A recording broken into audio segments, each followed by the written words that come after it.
Good evening, everyone, and especially to Ruth Akagu, who will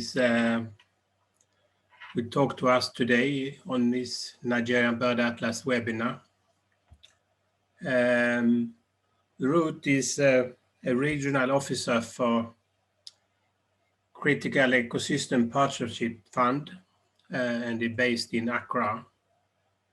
She is Nigerian, for those of you who don't know, and she has a history from APLORI, where she took her master's some years ago.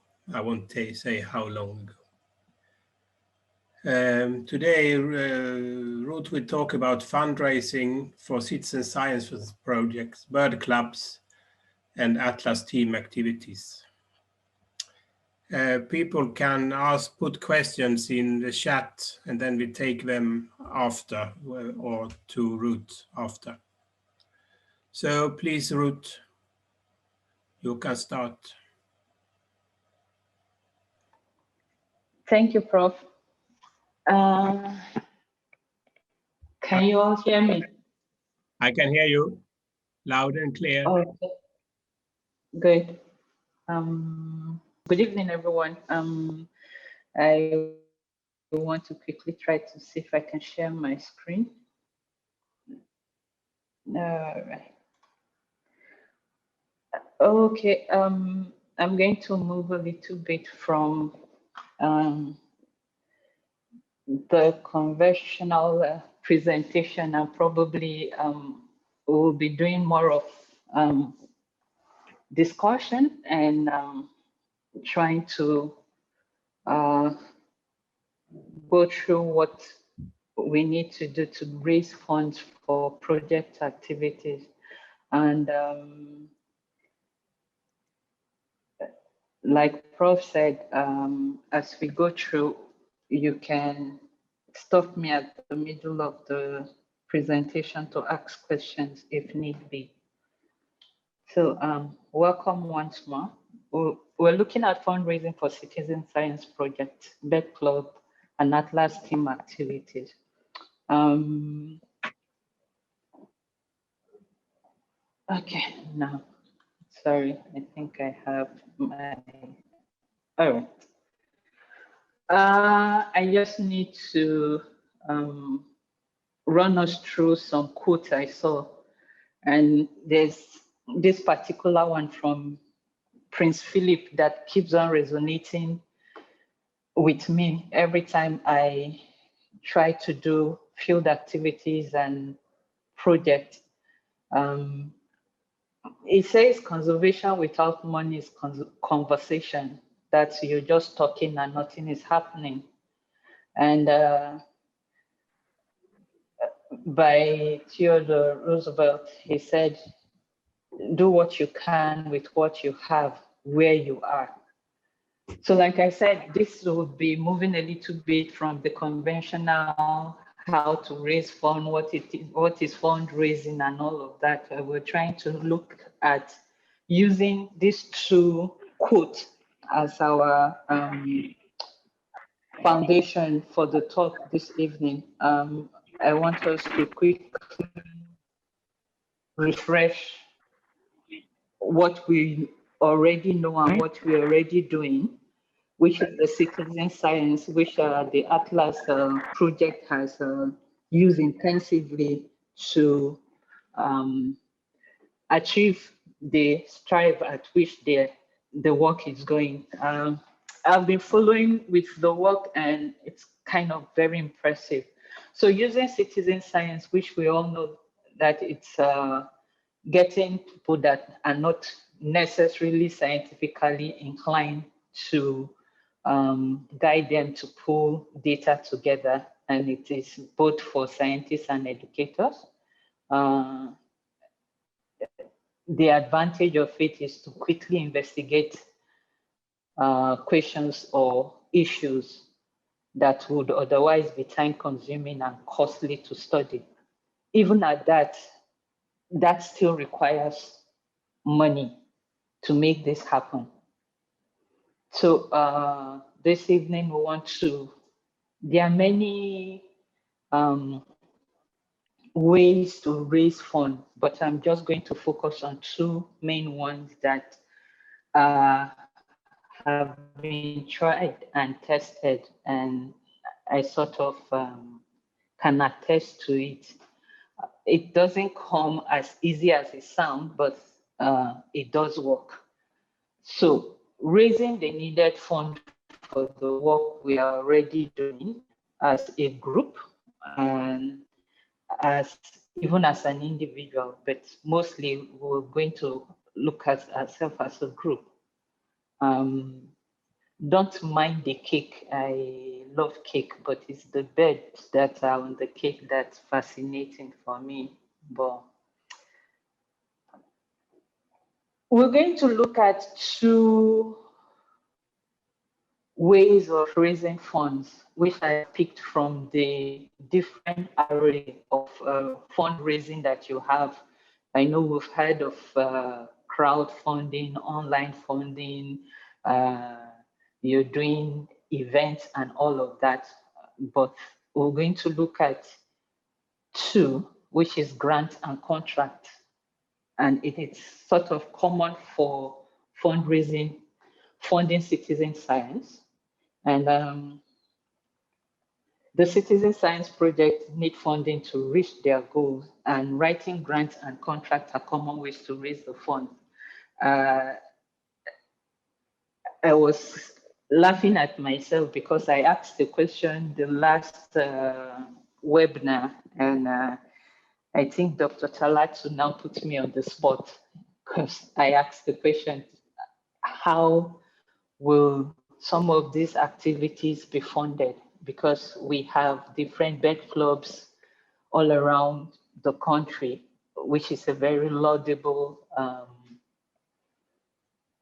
result that we've gotten so far. And the questions that I always get asked, especially for a startup or when you're trying to encourage people to join the bird club or join activities for the club. It's first of all, they will ask you who is supporting the transportation, how will they get to the site, where will they get binoculars from. Some of them are requesting for field guide and all of that. So looking at that, we would want to run through these two focus today, which is grant and contract and peer-to-peer fundraising. For grant and contract, I would want us to look at 5 steps or what to consider when we're looking for grants and contract, using it as a means for fundraising for our activities. The first step to consider is, first of all, to know your needs. It's not sort of anything strange for us. At times, we might think we know what the needs are within the sphere which we are looking at, but it will be good if we're trying to approach a donor or to write an application for a grant or for a contract, as some donor may call it. It's good to know our needs. Most people will call it problem statement. For example, yes, you'll be asking yourself, of course, we know what we want to do. We want to go around Nigeria and count birds and collect data and map out those areas and update the database with the information that we've collated. But then, is that really the need? That's the question. The second one, in short, for the first step, to know your needs, it has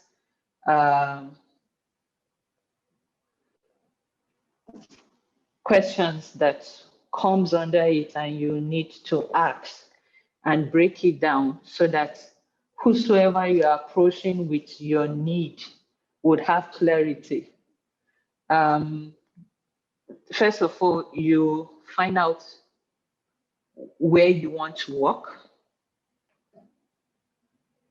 The person you're going to approach, is he or the organization or the donor agency having the same program as you are, or are they focused on the same program as you are running? And what exactly is the budget that you need for your work? The timeline for your work, is it in line with the person you're going to ask for, or the donor agency you're trying to get a grant from? Then if you look at the second step, research donor that are a match for your NGO, that is very, very necessary, because most times we send in requests that are not really in line with what the donor is looking for or asking for. The third step is network and reach out to this donor before sending a proposal. Some people make the mistake of just, because they see a call or they think they have matched their need and done their research, they just send in a proposal. But most times, donor would ask you to contact their, they have a focal person that you would be asked to talk with. So we're on the third step, network and reach out to these donors before sending a proposal.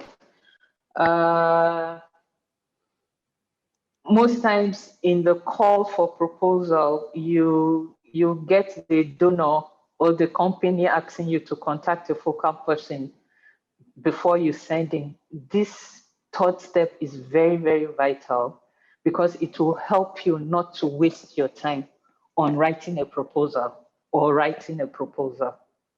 So talking with and networking before you send a proposal will really help you outline your proposal to the need that you're presenting and also to the need of the donor.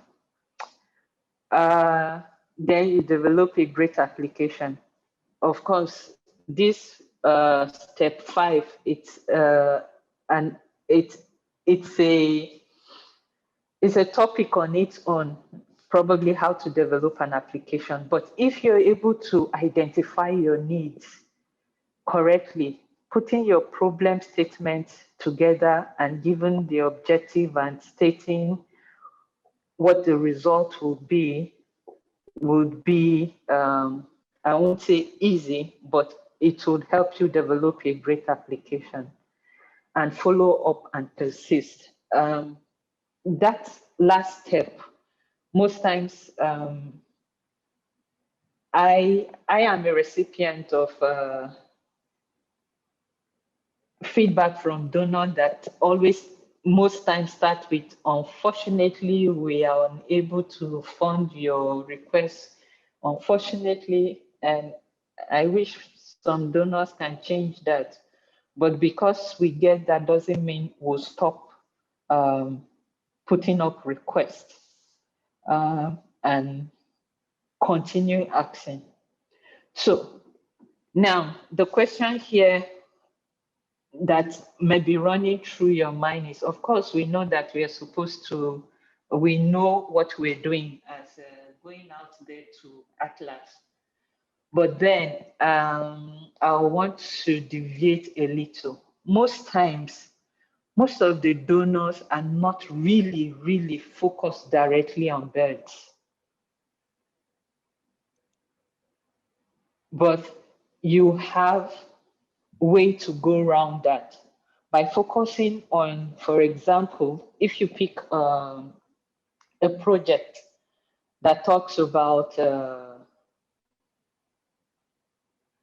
helping communities to reduce deforestation in an area, and a component of it would include research of what is causing the degradation or cutting down of trees, which would relate to affecting the biodiversity. And within the biodiversity, you have birds. So there are many ways to align your work that might not necessarily be directly counting birds. Because one thing I have come to observe over the years with my little experience with working on granting, most of the donors are focused mainly on livelihood. So it becomes difficult by the day to have a grant that is directly focused on species per se. And that is discouraging. But what I've come to observe also is the fact that you can tie this to even a livelihood project, for example. I just gave an example of how to do that. If we're talking about if a donor work is, yes, your own need is you want to go around to be able to count birds, to be able to map out the areas, to be able to provide database of birds that are within Cross River, for example, Calabar, and you need to do atlasing for the maybe the need is 6 local government areas, for example, and then all the donors are focused on is livelihood. That should not be discouraging per se, but you can go ahead and put in a proposal for livelihood, for example, and within that proposal, there will be a component that we want to look at what is causing the drivers of deforestation, which would require you carrying out not just a needs assessment, but also biodiversity survey. And you can now use the birds as a flagship species, which would now be, sorry, in BirdLife, we don't use killing 2 birds with 1 stone. I don't think it's the same thing, but which will now have you having 2 results and achieving your own goal, as well as meeting the needs of the donor, rather than being discouraged that the donor is not focused specifically on bird. Why am I going over and over this and repeating myself? Like I said, funding for species in particular is becoming hard to come by. Most of the donors are now focused on livelihood, and with the advent of the pandemic, it's now even shifting more to COVID related. But there's always a way around it, which is using the steps to research donors that are a match for your NGO.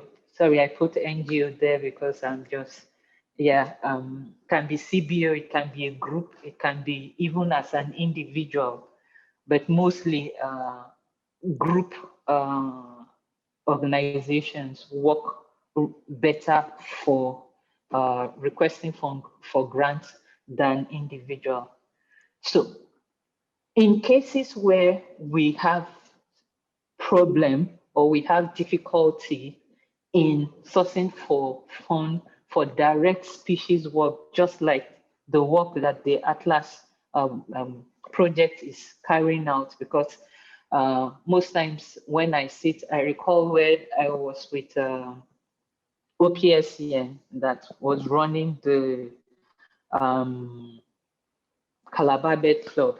The question the organization asked me when I was asking them to domicile the bird club, their organization is, what is in it for us? Which is always the question for any donor, for any company, for any organization you're going to meet for funds.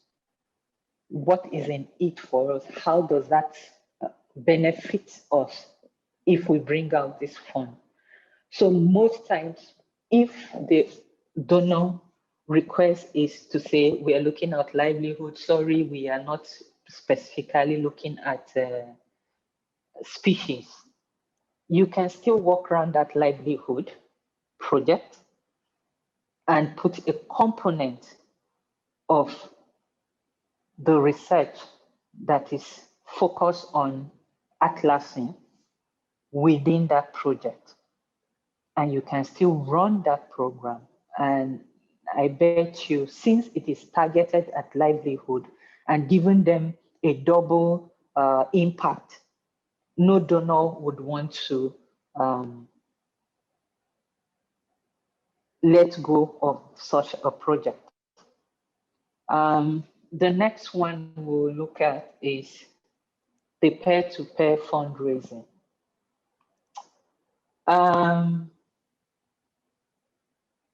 We probably would have heard about crowdfunding, online funding, and the rest. But this is a low-hanging fruit that we have tried and tested, and it has worked. And it is based on what we already have. All of us, if not most of us, I have been forced into using Facebook, into using Twitter because of the line of work I am currently doing. So when you say look at peer-to-peer fundraising, or P2P for short, it's a strategy that uses your network, the network you already have. If I would ask any one of us, I don't think we would have anything less than 10 followers in our group or in our Twitter handle or in our Instagram or on our Facebook. We have list of friends. So how does this work? We take all the information on atlasing, the fun part of it. We develop flyers.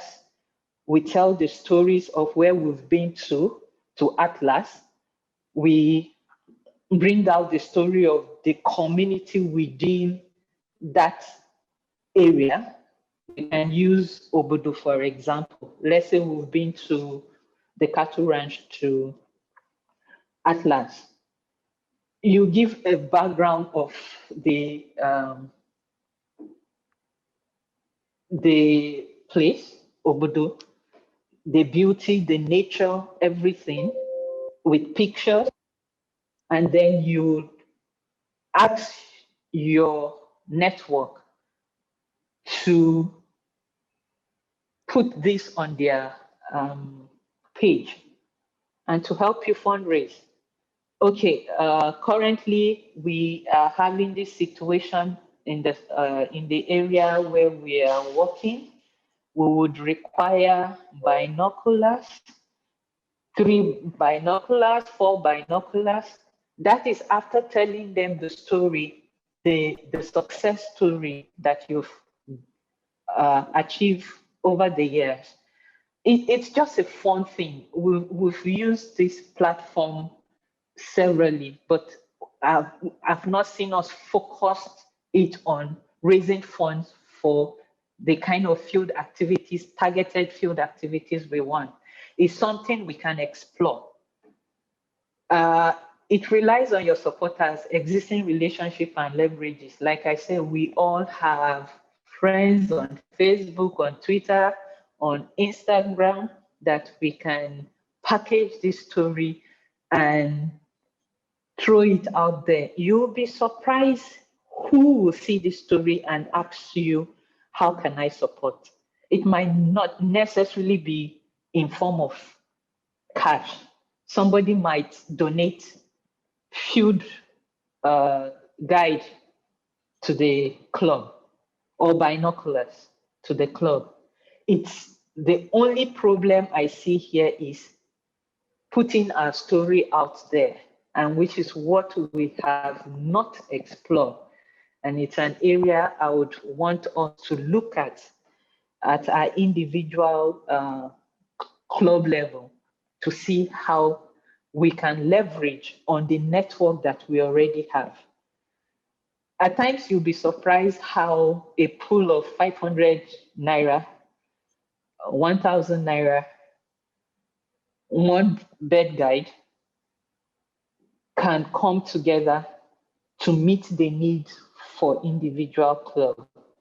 So I'm not going to read through this. If you can see my slide, like I said, it is pulling together or walking through the relationship and leveraging on your network to raise funds. And how can we do that? Like I said, we already have people on our Twitter handle, Instagram. All we need to do is at your individual club level, you package what you have done over the years. People like to read success story, how you have impacted life. The thing about the work we're doing, like I said, most people would not want to incline to bird watching per se. It's a new thing for some people when you mention it. And come to think of it, except for some of us that have the passion or have developed the passion for waking up as early as 6 o'clock to go birding. Some people will ask you, what are you waking up at that time of the day to go and do? But these are things that they are stories we can wrap the success story for mapping this area to, that might not necessarily be directly on the birds, but you can talk about the beauty of the place. You can talk about the people that are there, their occupation, what they need within that area to support them to do what they need to do. And then you now sell the need for mapping this area to get the information to help out within that site or community. I don't know if there's any question. So far, so good. No question. If there's anyone, please. All right. So, like I said, it's just a quick talk and just to look at two main areas that I as a person can support, and I know there are opportunity open to that.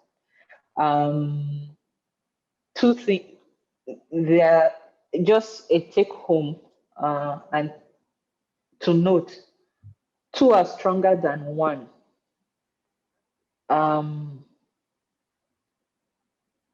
The work we're doing is strongest when we involve partners, and it can be between organization and people. I don't think I need to go over that because we already see what we can do with the number of people we're working with. Then if we try to build up on it, you can imagine what you would achieve. And whether those partners are between the community, the university, the public, or the private, when we collaborate often, it creates a strong project and more successful funding. I'll pick that last point and use my position here as an example. For the small grants that we are managing as BirdLife for the Critical Ecosystem Partnership Fund, we're looking at 4 strategic areas, which is 1, to work with community to improve their livelihood and provide training for them and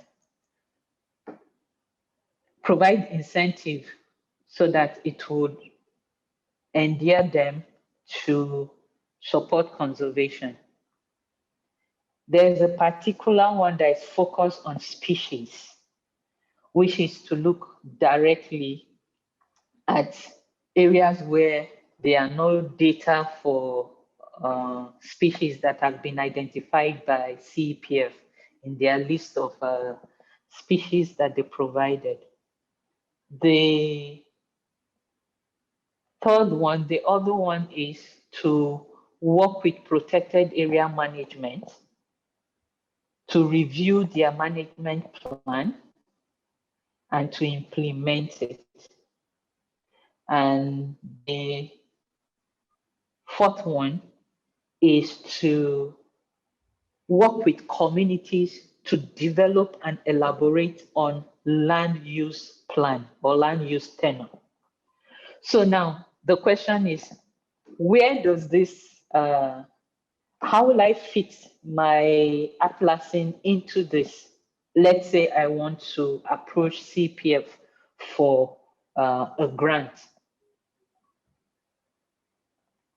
Ideally, it will fall under strategic direction 3, which looks at the species, providing information for either where we don't have data or where we have data and there's direct intervention for supporting to conserve the particular species in question.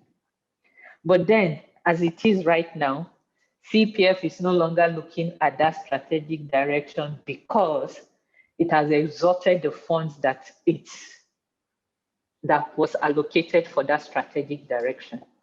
But then we have funds that are that will look at livelihood, that will look at helping community to do a land use plan, that will look at providing training in communication for NGOs. So now, this is where we're talking about partnership. The Atlas project might not be able to directly apply for that because the strategic direction that is focused on species is no longer CPF focused because they have exhausted the funds for that particular strategic direction. But there's the livelihood, and there are other organizations that possibly within Nigeria, for example, Nigerian Conservation Foundation, Wildlife Conservation Society, to mention just a few that are well known and are within the country and within the project site where we are doing the atlasing or carrying out the bird club activities. Now, currently, CPF is supporting to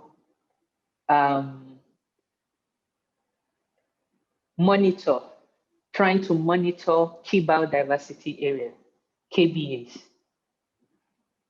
And it's working with BirdLife partner in country. And one of the BirdLife partner is Nigerian Conservation Foundation. Okay, Nigerian Conservation Foundation might not be able to come and say, okay, this is a grant for you. But when you write to them, or we can inquire from them and say, you know what, you are planning on monitoring the KBA for Nigeria, and we have bird clubs in this area. Can we work together and collaborate to help you monitor this area? In that way, they are sub-granting some portion of the funds to you to help to do that. That's where the collaboration comes into play. I'm just using that as an example, and I hope I'm not confusing anybody. But there are instances where we cannot go directly to the donor, but still hammering on two are stronger than one, but we can leverage on an organization that is already working in an area to support the work of the bird club on ground, which is just a typical example I just gave you about NCF. If we cannot directly go to approach donor for funds, we can collaborate with organization entities working within this region. And how do you do that? It still takes us back to considering those questions we asked ourselves in these 5 steps. Know your need, research donors that are a match for your NGO. It might not necessarily be donors. It can also be another NGO or another club, even a company working within our project site or where we are operating. So whether those partnerships are community, university, public, private, local, or global, or some other arrangement like I explained, collaboration often creates stronger projects and more successful funding. So it's not like a clear cut to say, okay, you're going to put A, B, C, D here. Most times it's not as simple as that. But looking at these 2 areas for funding, there are possibility with that. And I can include us in the database for donor opportunities where we send most of the calls for proposal. There are some donors that are not necessarily money. They give sort of camera and some equipment. Those ones also exist. So what I will do after here, I didn't want to load this slide. I can include us depending on if I get the list of the clubs within the key biodiversity area which we are focused on. I will share it with us as well so that I can include us in the database for CPF where we send granting opportunity to different NGOs, CBOs, and organizations on our list. But what I would really want us to take a look at is the peer-to-peer fundraising strategy, where we'll leverage on what we already have, which I am calling our low-hanging fruit, to see if we can use 1 or 2 bird club as a litmus test to see how we would raise funds for what we already have. And what would that require? A combined story of all the bird clubs in Nigeria, what we have been doing, what the Atlas have done, Atlas Project have done. I know that we have a Facebook page. We'll take that and now itemize what is it we really need. Like I said, it's a test. So we can try to start small. Do we need 5 field guide, 10 binoculars to get this? If you support with 500 Naira and all of that, but then it will be focused on the communities with which we are working, so that it also tilts towards improving the livelihood of people within that community as well. Like I said, most people are more inclined to helping when you talk about livelihood or improving somebody's well-being than when we focus directly on species. So I just hope I'm not disabusing anybody's thing. I'm not saying that we should not focus on species, but given my experience and what we have seen where and how people tend to give, let's try to explore that and see how we go from here. Like I said, there are many fundraising strategy out there. You can do your event, you can customize t-shirts, you can do direct fundraising, like talking to somebody one-on-one to support. But these are the two I want to focus on because I have seen results from these two, and there's the possibility which the bird clubs around within Nigeria that is attached to the Atlas project can benefit from. So let's see what we can hatch from here. Thanks. Thank you so much, Ruth.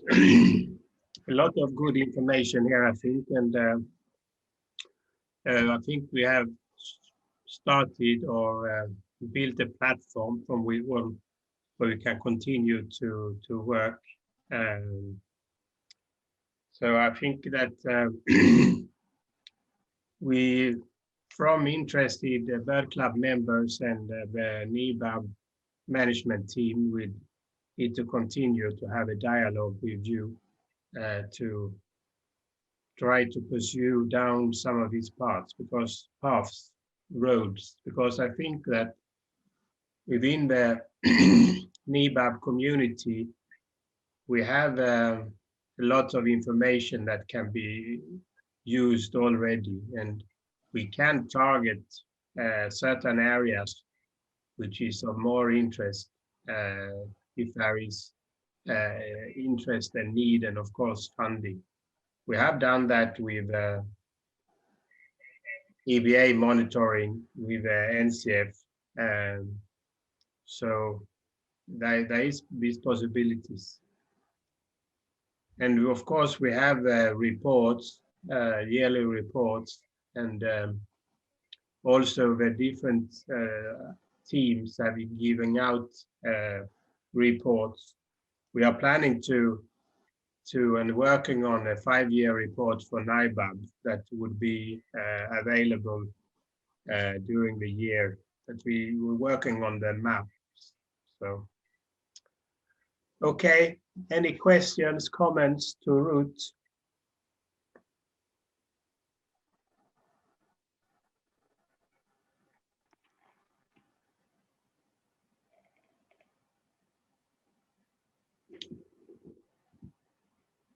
Talatu? Yes. Thank you very much, Ruth, for that interesting presentation. And of course, as you said before, just one statement opens door to another thing. So I think, and I believe you will not mind if from time to time I, as a person, disturb you, and I'm sure we are going to have a lot of bird club members. If you don't mind, if they contact us, is it okay for them to communicate with you in case any bird club leader wants to maybe talk with you as regarding submitting something somewhere? I hope you are going to be available to offer your input into proposals that are being made, or maybe some plans towards preparing a proposal.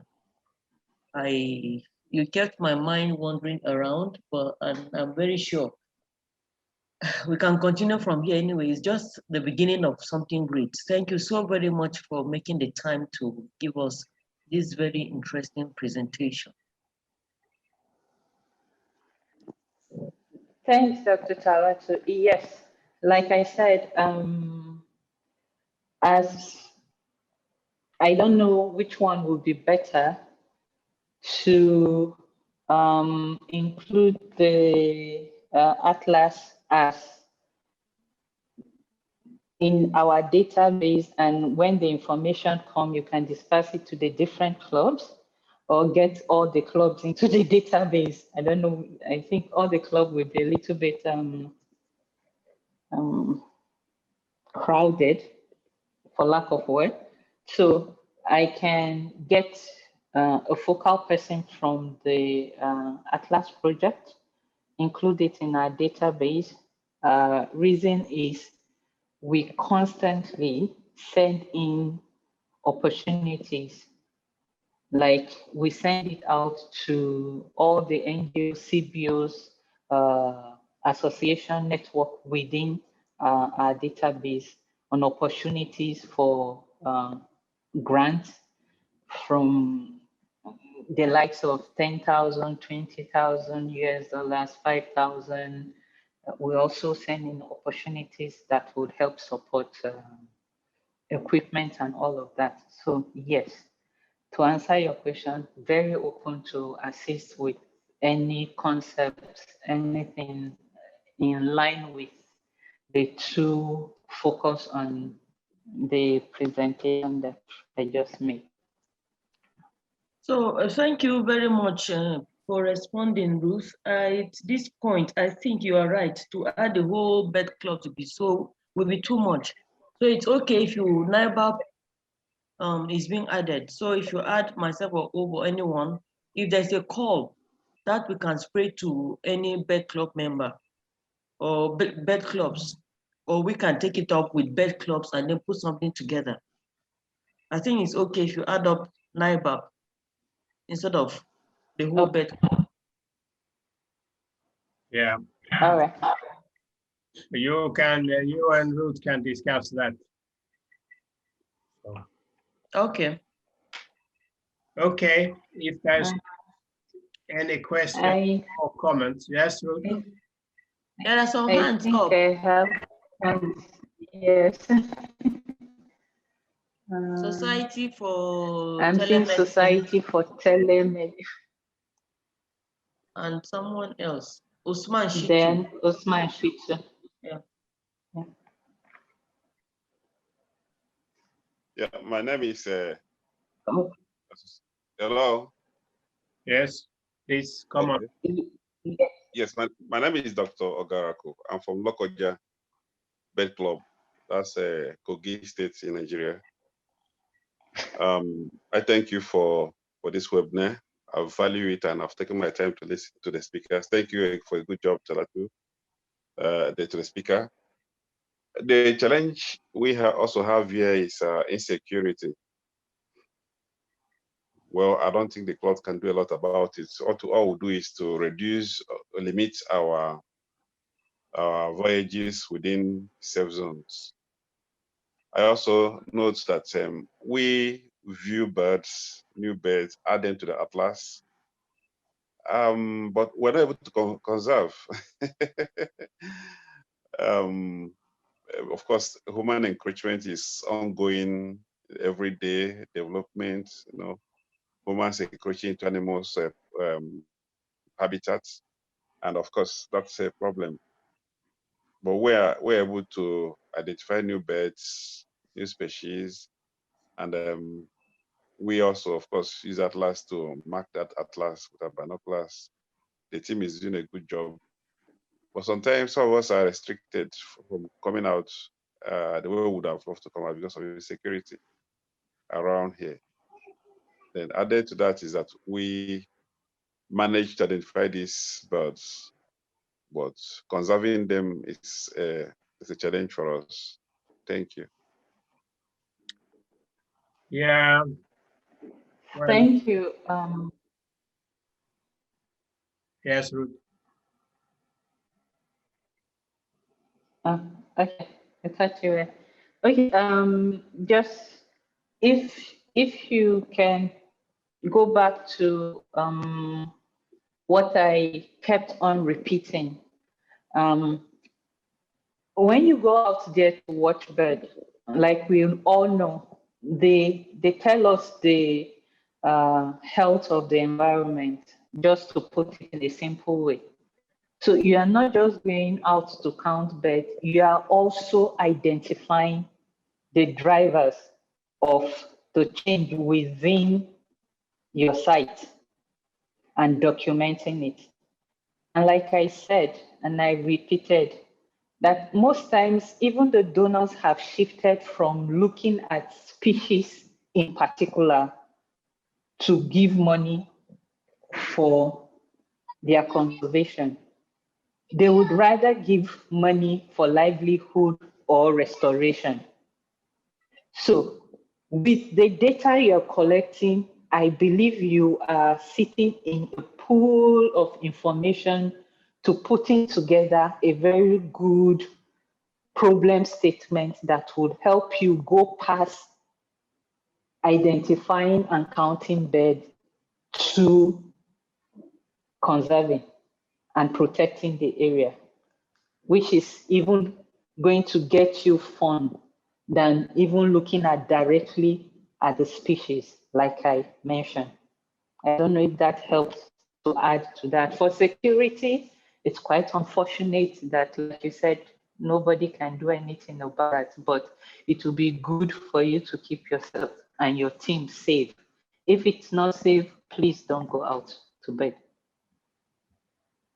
Thank you. Yeah, the only thing we can do is to get the right leaders for the poor country, Nigeria. So, in the long run. Yeah. Thank you. Thank you very much. When it comes to, it's a broad spectrum of information coming in, and it's also, we should never neglect the the impact activities like bird clubs and atlasing have on capacity building and awareness, and not only it's not only about science and seeing species, it's also bringing people out to see what there are to see or could have been seen. So in that respect, we do monitoring, but we also enlighten people of both people who are active themselves and with reports and things, enlighten the total environment about the situation in nature, which is I see as an important topic as the birds themselves. Okay, I think Usman Shitu's hand is still up. If we still have the time, Yes, sure. he can go. Yeah. All right. Good evening, everyone. Evening. Good evening. Okay. My name is Usman Shitu from Finima Nature Park, and I belong to CESAT Atlas team. Now, the question I just want to, Ms. Ruth, thank you very much for the presentation. Now, the question I just want to ask is I know that when writing proposal, one of the major aspects that always get it through is writing a very good budget.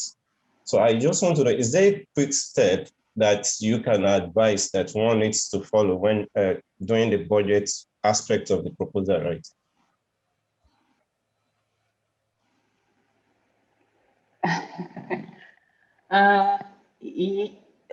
Thanks for that. Actually, it's not rocket science per se. Before you come up with a proposal, you have to come up with a very good problem statement. Why is it that you want to do this? Most times it's not even the budget that gets the proposal not funded. It's being over ambitious. When you keep it simple, like I say, knowing the problem you're trying to solve, attaching a budget to it will not be a problem. It is only when your problem statement, your objective are vague that your budget will now have problem because you're not being specific on what you want to do. most times do not give you their own template, which is straightforward to tell you salary, all of that. So if this would answer your question, it is your budget is tied more to your project than the budget itself.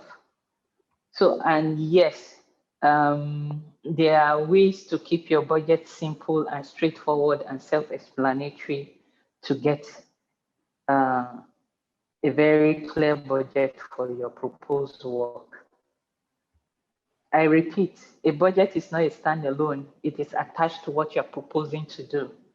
So for example, if you say you're going to employ 4 officer that's on the project, and in the body of your project, you're having maybe 1 person as overseeing the project, and you now go to your budget and you're budgeting for 4. You see there's no alignment, and that's where a donor will come back to you and say your budget does not align with your proposal. So I don't know if that answers your question. Yes, thank you very much. If you have a particular work you're doing and you need support with your budgeting and the rest, yes, I am available to support.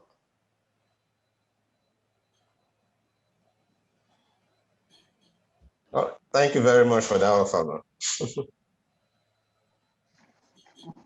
Okay, I want to try to keep it to about 1 hour. So I thank Ruth for this nice talk and for the others who had participated. And these have been recorded and will be put out for people who couldn't attend tonight. And so we hope that, as I said before, that this is start of something. And I give a task to Talatu to continue to have a good conversation and regular talk with Ruth. So the rest of the NiBAP alumni is knowing what is going on. Thank you, everyone, and good night.